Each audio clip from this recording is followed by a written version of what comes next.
안녕하세요. 딸아이 하나를 키우고 있는 30대 여성입니다. 작년까지만 하더라도 남에게 피해 끼치지 않고 나름대로 떳떳하게 잘 살고 있다고 생각했는데 사이코 같은 남편 때문에 제 일상이 산산이 부서져 버렸네요. 말도 안 되는 헛소리를 해대는 남편 때문에 새벽녘까지 잠 못 이루는 날들도 많았어요.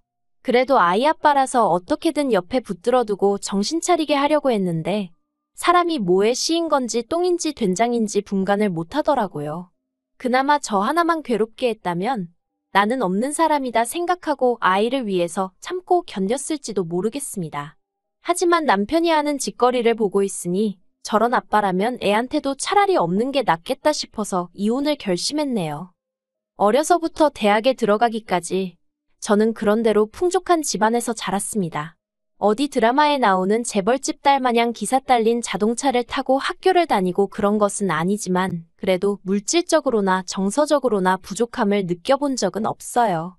그러다 제가 대학에 들어가고 얼마 지나지 않았을 때 친정어머니가 사고로 세상을 떠나셨고 그때부터 집안이 말 그대로 무너져 내렸습니다. 저희 부모님은 늘 금슬이 좋으셨기 때문에 친정아버지가 친정어머니의 죽음을 쉽게 받아들이지 못하셨거든요. 그래서 친정어머니가 떠나신 이후로 친정아버지는 술에 의지하는 날이 늘어만 갔지요. 그리고 저는 저대로 그런 친정아버지를 보고 있기도 괴롭고 그렇다고 제가 달리 할 수 있는 일도 없었기에 오로지 공부에만 매달리기 시작했어요.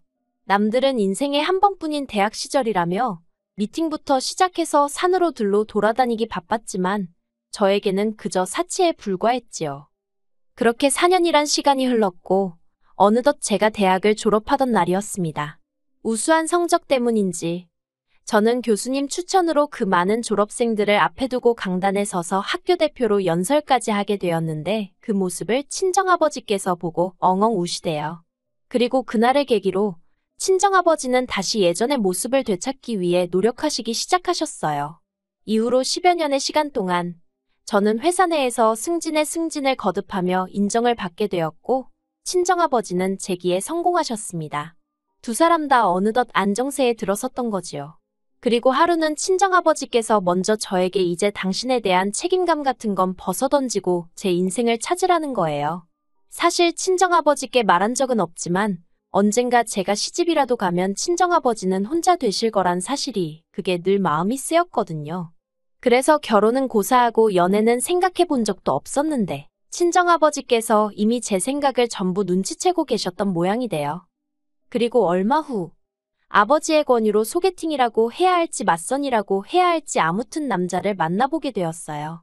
아버지 지인의 친척의 아들이라나요. 시청에서 일하는 공무원으로 사람임 성실하고 우직하다는 얘기만 듣고 나간 자리였습니다. 솔직히 연애를 한 번도 해보지 않았던 저로서는 그런 자리가 많이 어색했어요. 그런데 남편 쪽에서 어떻게든 분위기를 재밌게 띄워보려고 노력하고 있다는 것 정도는 알겠더라고요. 그리고 돌이켜 생각해보면 이후로도 남편이 만남이라던가 연락이라던가 먼저 이끌어갔고 저는 따라가는 듯한 모습으로 연애를 했네요. 그러다 결혼 이야기가 나왔는데 친정아버지가 워낙에 남편을 마음에 들어 하셔서 그냥 결혼하는 게 당연히 맞다고 생각했던 것 같아요. 남편은 탄탄한 직장을 다니고 있기는 했지만 10년 차였음에도 불구하고 연봉이 4천 정도였어요. 전 7천 정도 받고 있었고요. 그리고 시부모님은 수도권에 거주하고 계셨는데 아버님은 작은 사무실에 다니셨고 어머님은 파트타임 일을 하시는 평범한 집안이었습니다.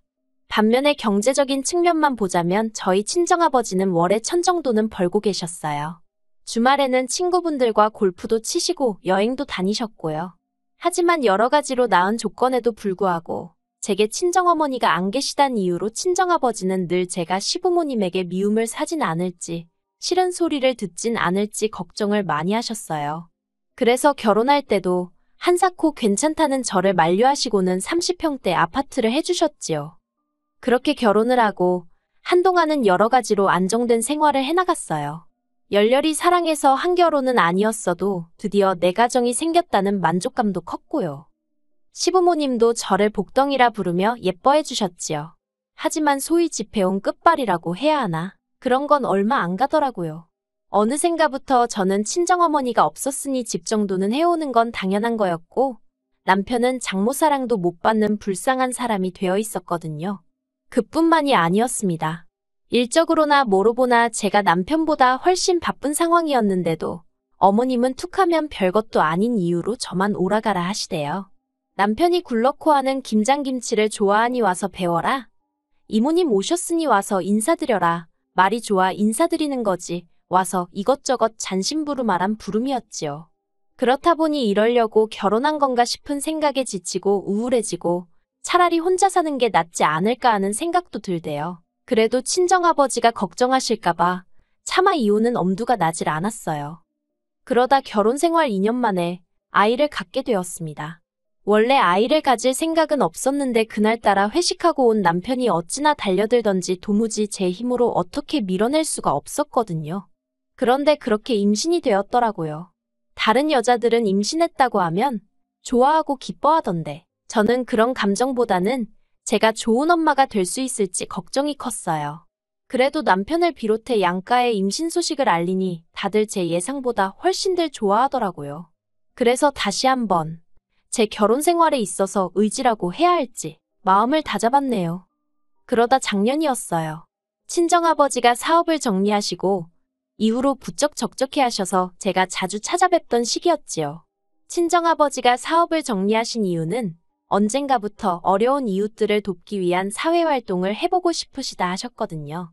이미 노후 준비도 다 되어 있으셨고 저도 저대로 제 밥벌이는 넘치게 하고 있었으니 아버지의 꿈을 응원해드리고 싶대요.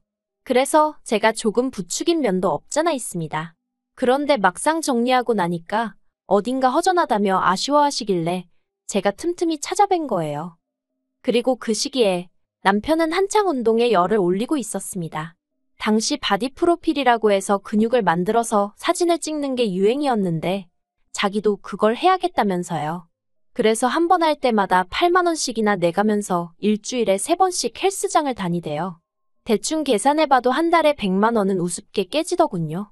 하지만 제가 그렇게까지 해야겠냐고 하니까 자기가 돈만 벌어오는 기계냐면서 자기도 자기 좋은 것 좀 하고 살게 내버려두라고 말 그대로 생난리를 치는 거예요. 어처구니가 없어서 그래 마음대로 해라 하고 내버려뒀습니다. 솔직히 그것도 한두 달이지 하면 얼마나 하겠냐 싶었으니까요. 그런데 이게 웬걸. 하루는 남편이 할 이야기가 있다더니 공무원을 때려치고 헬스장을 해야겠답니다. 자기가 운동을 몇 달 해보니까 적성에 너무 잘 맞는다면서 자기도 자기 좋아하는 일을 업으로 삼고 싶다고요. 그렇지만 저는 남편이 안정적인 직장을 포기하겠다는 것도 걱정스러웠고 무엇보다 헬스장을 열 만한 여유가 없었거든요. 그래서 제가 현실적인 조건들을 조목조목 갖다 대며 안 될 것 같다고 했지요.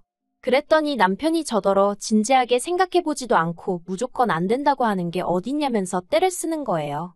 정말이지 가뜩이나 딸 하나 케어하는 것도 힘들어 죽겠는데 나이는 40씩이나 먹어가지고 헬스장을 차려달라는 남편을 보고 있자니 기도 안 차대요. 그러더니 급기야 남편이 미친 소리를 했습니다. 그날은 친정아버지 생신이라서 저와 남편 그리고 딸애까지 다 같이 모여 식사를 했는데요. 남편이 뜬금없이 저희 아버지더러 장인어른 많이 외로우시죠 하고 말을 꺼내는 거예요. 평소엔 생전 살가운 말 한마디 하지 않던 남편이라서 갑자기 왜 저러나 싶어 제가 남편을 쳐다봤습니다. 그런데 남편은 마치 준비라도 해온 듯이 저나 아버지의 반응에는 아랑곳하지 않고 계속해서 자기 할 말만 이어가더라고요. 남편이 장인어른 이참에 친구분들 많이 계신 곳으로 이사를 하면 어떠세요 하길래 제가 그게 어디냐고 어디 고향으로라도 내려가시라는 얘기냐고 물었습니다. 그러자 남편이 한다는 소리가 요새는 요양원도 잘 되어 있다대요 그러는 거예요. 순간 남편이 미쳤나 싶어서 요양원이 뭐 하는 덴지 몰라서 그러냐고 제가 화를 냈어요. 그랬더니 남편이 얼굴색 하나 안 변하고 자기가 왜 모르겠냐입니다. 그리고는 자기가 하는 일이 뭔지나 아냐면서 오히려 저한테 짜증을 내더라니까요. 친정아버지는 당황하신 얼굴로 요양원이란 단어를 몇 번 곱씹으시더니 내가 지금 거길 가야 할 필요가 있을까 하시는 거예요. 그리고는 슬픈 눈으로 허탈하신 듯 한숨을 푹 내쉬시는데 그 모습을 보는데 제 가슴이 정말 갈갈이 찢어지는 기분이었습니다. 저는 도무지 끓어오르는 화를 주체할 수가 없었기에 일단 아버지더러 대꾸해줄 가치도 없다고 신경 쓰지 마시라 했어요. 그리고는 남편더러 집에 가서 마저 이야기하자고 당장 따라 나오라고 했지요. 그렇게 집으로 돌아왔습니다. 제가 남편더러 도대체 무슨 생각으로 그런 소리를 한 거냐고 물었어요. 그러자 남편이 저더러 잘 들어보라면서 하는 말이 장인어른 은퇴하시고 제가 너무 그쪽에 시간도 많이 쏟고 신경도 많이 쓰고 그래서 어머님이 절 안 좋게 보신답니다. 그리고 아무리 제가 그렇게 해도 장인어른은 저 없을 땐 혼자이지 않냐면서 그러니 이참에 장인어른은 요양원에 모시재요. 그러면 요양원에 또래분들 많이 계시니 심심하지도 않으실 거고 제가 자주 들여다보지 않아도 될 거라나요. 그리고 장인어른 집을 팔아서 그걸로 헬스장을 차리면 될 것 같답니다. 자기가 부동산에 알아보니 장인어른 사시는 아파트가 거의 10억 가까이 가더라면서 그거면 번듯한 헬스장을 차릴 수 있고 그렇게 돈 벌어서 요양원비 내드리면 될 거 아니냐대요. 남편은 이 내용을 그동안 혼자 얼마나 이리저리 머리통을 굴려가며 생각을 했던 건지 제 반응은 신경도 안 쓰고 마치 외운 듯이 줄줄줄 읊어대더라고요. 그리고 그런 남편의 모습에 저는 정이 떨어지는 정도가 아니라 당장 어떻게 해버리고 싶을 정도로 치가 떨렸습니다. 제가 왜 우리 아빠 집을 팔아서 당신 헬스장을 차리냐고 미쳤냐고 소리를 질렀어요. 그랬더니 남편이 답답하다는 듯이 어차피 장인어른 돌아가시면 그 아파트 우리 거 되는 건데 뭐가 문제냐입니다. 양팔은 물론이고 등줄기에까지 소름이 끼쳤고 저는 남편더러 그런 생각을 하고 사는지 꿈에도 몰랐다고 당신 같은 인간하고 한 이불 덮고 산 내가 미친 엑스라며 더는 상종도 하기 싫으니 당장 내 집에서 나가라고 했어요. 어차피 집은 친정아버지가 해주셨고 제 단독명이었으니까요. 그리고 다행히 저는 남편이 못 나간다 안 나간다 버틸까봐 걱정했는데 남편은 남편대로 애 앞에서 제가 자기한테 말을 막 했다며 자기도 더는 안 참는다는 헛소리를 짓거리더니 짐을 챙겨나가더라고요. 그리고 이튿날 다시 생각해보고 말고 할 것도 없었어요. 바로 친정으로 향해서 친정아버지께 저희 집에 들어오시라 했습니다. 생각해보니 아버지 혼자시고 저도 이제 딸이랑 단둘인데 뭐하러 따로 사느냐고 이제부터 한 집에 같이 살자고 했지요. 그러자 아버지는 사위가 싫어하지 않겠냐며 씁쓸해하셨고 제가 그런 인간 신경 쓸 필요도 없다고 했어요. 남편이랑 이혼할 생각이란 말과 함께요. 아버지는 이혼은 절대 안 된다고 펄쩍 뛰셨습니다. 다늙은 당신 때문에 딸이 이혼을 한다니 당신은 그 꼴은 못 본다나요. 하지만 저는 그런 아버지께 아버지 때문이 아니라 내 행복을 위해서 헤어지기로 한 거라고 그러니 그런 말씀은 마시라고 했어요. 그렇게 아버지 짐을 드리고 동시에 남편 짐은 죄다 끄집어서 아파트 복도에 내놓고 있는데 그때였습니다. 남편과 어머님이 엘리베이터에서 내리더라고요. 그러더니 남편이 먼저 저더러 이게 뭐하는 짓이냐며 소리를 지르는 거예요. 어머님도 같이 말이지요. 하지만 이내 제 뒤에 계시던 친정아버지를 보더니 목소리가 한풀 꺾였어요. 친정아버지께서 먼저 딸애가 자네와 이혼한다고 하고 나는 딸이 원하는 대로 하라고 했다며 상황을 정리하셨습니다. 그러자 그제서야 남편이 현관 앞에서 무릎을 꿇고는 말 그대로 싹싹 빌대요. 자기가 생각을 잘못했다면서 자긴 그저 하루빨리 헬스장을 해서 성공하고 싶은 마음밖에 없었다나요. 성공해서 저를 호강시켜주고 싶었다나 어머님도 옆에서 당신 아들이 원래 목표가 딱 생기면 그것밖에 못 봐서 그렇다고 이번 한 번만 그냥 넘어가 주라면서 저를 달래셨어요. 하지만 결론부터 말하자면 저는 원래 생각했던 대로 남편과 이혼을 강행했습니다. 절대로 이혼은 못 해준다며 버티던 남편도 어디서 뭘 듣고 왔는지 저더러 양육비는 좀 깎아달라대요. 그러면 도장 찍는다고요. 끝까지 어찌나 찌질한 인간이던지. 그래서 한 달에 50만 원씩 받는 조건으로 협의 이혼했습니다. 솔직히 50만 원 안 받아도 딸 키우는데 아무 지장 없어요. 하지만 그래도 나중에 딸한테 네 아빠가 너를 모른 척하지는 않았다고 알려주고 싶어서 어떻게든 받아내기로 한 거예요. 그래서 지금 저는 회사 생활하고 아버지가 딸의 양육을 도와주고 계세요. 원래는 시터를 쓰려고 했는데 아버지가 저 키울 때 생각이 난다며 굳이 당신 손으로 직접 손녀를 챙기고 싶어 하셔서요. 하지만 제가 아버지더러 혹시나 좋은 여사님이 있으시면 데이트도 하고 그러시라고 아버지를 보채고 있답니다. 한편 이혼을 하고 나서야 알게 된 게 남편은 헬스장을 하고 싶다고 저를 조르던 당시 이미 공무원을 관둔 상황이었어요. 종종 행동이 생각보다 빠른 사람이라서 언젠가 저러다 사고 한번 치지 싶었는데 말이지요. 그래놓고는 꼴에 자존심은 있어서 저한테 말은 안 하고 어머님한테 돈 받아다가 월급 행세를 했던 모양입니다. 정말이지 이혼하길 100번 1000번 잘한 것 같아요. 가끔 딸애가 아빠는 언제 오냐고 찾을 때면 미안한 마음이 들지만 그래도 딸애가 자라서 이 모든 사정을 알고 나면 저를 이해해 주리라 믿어요. 앞으로는 제가 기둥이 되어 아버지와 딸애를 지키며 살아가겠습니다.